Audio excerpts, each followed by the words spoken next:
കഥയുടെ പേരാണ് സുന്ദരി പശുവും മാൻകുട്ടിയും.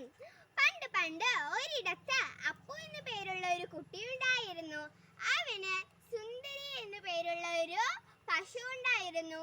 അവരെന്നും രാവിലെ പുല്ലുമേയാനായി പോകുമായിരുന്നു. ഒരു ദിവസം സുന്ദരി പുല്ലുമേയുന്നതിനിടയിൽ ഒരു മാൻകുട്ടിയെ കണ്ടു. അവർ പല പ്രാവശ്യം കണ്ടപ്പോൾ ചങ്ങാതിമാരായി. ഒരു ദിവസം മാൻകുട്ടി ചോദിച്ചു, സുന്ദരി സുന്ദരി, നീ എൻ്റെ കൂടെ കാട്ടിലേക്ക് പോരുന്നോ?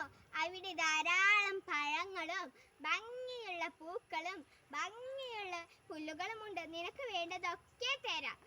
പല പ്രാവശ്യം വിളിച്ചപ്പോൾ സുന്ദരി മാൻകുട്ടിയുടെ കൂടെ കാട്ടിലേക്ക് പോയി. Hi hi. സുന്ദരിക്ക് കാട് ഭയങ്കര ഇഷ്ടമായി.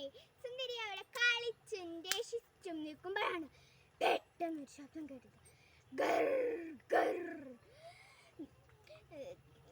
സുന്ദരി പേടിച്ചു. മാൻകുട്ടി മാൻകുട്ടി, എന്താണ് ആ ശബ്ദം? മാൻകുട്ടി ഓടാൻ തുടങ്ങി.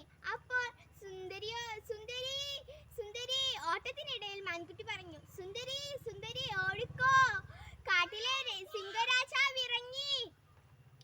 അങ്ങനെ സുന്ദരി ഓട്ടത്തിൽ മാൻകുട്ടിയോട് ചോദിച്ചു, മാൻകുട്ടി മാൻകുട്ടി, നീ കാടിനെ കുറിച്ചുള്ള ഭംഗിയെ കുറിച്ച് പറഞ്ഞപ്പോൾ ആപത്തിനെ കുറിച്ച് ഒന്നും പറഞ്ഞില്ലല്ലോ.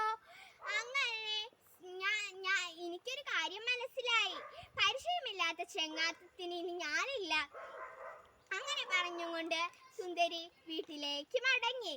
അവിടെ അപ്പു സുന്ദരിയെയും കാത്തു നിൽക്കുന്നുണ്ടായിരുന്നു.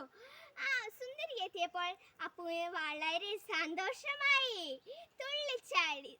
അങ്ങനെ പിന്നെ സുന്ദരി ആ കാട്ടിലേക്ക് പോയതേയില്ല. കൂട്ടുകാരെ, നിങ്ങൾക്ക് ഈ കഥയിൽ നിന്നും എന്താണ് മനസ്സിലായത്?